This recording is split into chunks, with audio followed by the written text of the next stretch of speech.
এই রমজানে একটি নামাজের কথা বলবো, শত কষ্ট হলেও এই নামাজটা আপনি ছাড়বেন না, একবার হলেও এই নামাজটা আপনি পড়বেন। নবীজি এই নামাজের এত গুরুত্ব দিতেন, নবীজি বলেছেন জীবনে একবার হলেও তুমি এই নামাজটা পড়বে। এই হাদিসটি ইবনে মাজাহ শরীফের, তিরমিজি শরীফের এবং আবু দাউদ শরীফের 1297 নম্বর হাদিসের মধ্যে এই হাদিসটা বর্ণনা হয়েছে এই নামাজের কথা। নবীজি তার চাচা আব্বাস রাদিয়াল্লাহু তাআলা আনহুকে ডাক দিয়ে বলেন, চাচা আমি আপনাকে এমন একটি নামাজের কথা বলছি, এই নামাজটা আপনি প্রতিদিন একবার হলেও আপনি আদায় করবেন। চাচা যদি প্রতিদিন সম্ভব না হয়, অন্তত সপ্তাহে একবার হলেও আপনি নামাজটা পড়বেন। যদি সপ্তাহে সম্ভব না হয়, তাহলে আপনি মাসে অন্তত একবার এই নামাজটা আদায় করবেন। চাচা যদি মাসেও আপনার পক্ষে কষ্টকর হয়ে যায়, বছরে একবার পড়বেন। যদি বছরেও না পারেন, জীবদ্দশায় অন্তত একবার হলেও নামাজটা পড়বেন। কারণ এই নামাজটা এত পাওয়ারফুল নামাজ। এই নামাজটা আদায় করার কারণে আপনার প্রকাশ্যে অপ্রকাশ্যে যত গুনাহ করেছেন, আপনার ইচ্ছায় অনিচ্ছায় যত গুনাহ করেছেন, আপনার অতীত জীবনে যত গুনাহ করেছেন, সব গুনাহ আল্লাহ আপনাকে ক্ষমা করে দেবে। চাচা এই নামাজটার নিয়মটা একটু ব্যতিক্রম। এই নামাজটাকে বলা হয় সালাতুত তাসবিহ। এই নামাজের মধ্যে অতিরিক্ত কিছু তাসবিহ পাঠ করতে হয়। সুবহানাল্লাহ, আলহামদুলিল্লাহ, লা ইলাহা ইল্লাল্লাহ, আল্লাহু আকবার। এই চারটা তাসবিহ একত্রিত করে সুবহানাল্লাহি ওয়াল হামদুলিল্লাহি ওয়া লা ইলাহা ইল্লাল্লাহ আল্লাহু আকবার, এই তাসবিহগুলো, এই বাক্যগুলো এখানে পাঠ করতে হয়। 4 রাকাত বিশিষ্ট এই নামাজ সালাতুত তাসবিহ 4 রাকাত পড়তে হয় এক নিয়তে।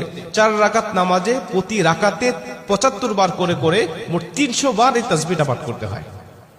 সুবহানাল্লাহি ওয়াল হামদুলিল্লাহি ওয়া লা ইলাহা ইল্লাল্লাহু আল্লাহু আকবার, এই তাসবিহটা, এই দোয়াটা 75 বার করে করে প্রতি 4 রাকাতে মোট 300 বার করে আপনি পাঠ করবেন।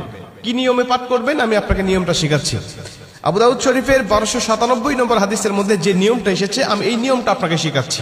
আমাদের সমাজে আর বেশ কিছু মানুষ বেশ কিছু নিয়ম বলে, কিন্তু আমি আপনাকে হাদিস থেকে সরাসরি নিয়মটা জানাচ্ছি। এটা আপনি রেকর্ড করে নেন, খাতা কলম থাকলে লিখে নেন। প্রয়োজনে এটা যত সোশ্যাল মিডিয়াতে যাবে, ফেসবুক ইউটিউবে যাবে, এটা আপনি সেভ করে নিজ আইডিতে শেয়ার করে রেখে দিবেন, যাতে আপনিও শিখতে পারেন, অন্য মানুষকে শিখাতে পারেন।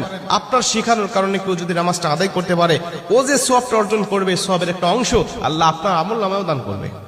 এজন্য এগুলো মানুষের কাছে ছড়িয়ে দিবেন যত সম্ভব হয়। আপনি প্রথমে যখন নামাজটা শুরু করবেন, নিয়ত করবেন নফল নামাজের নিয়ত করে অন্যান্য নামাজে যেভাবে সানা পাঠ করি আপনি সেভাবে সানা পড়বেন। অন্যান্য নামাজে যেভাবে সূরা ফাতিহা পড়ি ওভাবে সূরা ফাতিহা পড়বেন। অন্যান্য নামাজে সূরা ফাতিহার পরে যেভাবে সূরা মিলান ওইভাবে সূরা মিলাবেন। সূরা মিলানোর পরে রুকুতে যাবার আগে দাঁড়ানো অবস্থায় আপনি 15 বার এই তাসবিহটা পাঠ করবেন। সুবহানাল্লাহি ওয়াল হামদুলিল্লাহি ওয়া লা ইলাহা ইল্লাল্লাহু আল্লাহু আকবার, এই তাসবিহটা পাঠ করলেন 15 বার। 15 বার পাঠ করার পর আপনি রুকুতে চলে গেলেন। রুকুতে গিয়ে রুকুর যে তাসবিহটা আছে, এই তাসবিহটা পাঠ করার পরে সুবহান রাব্বিল আযীম বলার পরে আপনি এই তাসবিহটা আবার পাঠ করবেন 10 বার। সুবহানাল্লাহি ওয়াল হামদুলিল্লাহি ওয়া লা ইলাহা ইল্লাল্লাহু আল্লাহু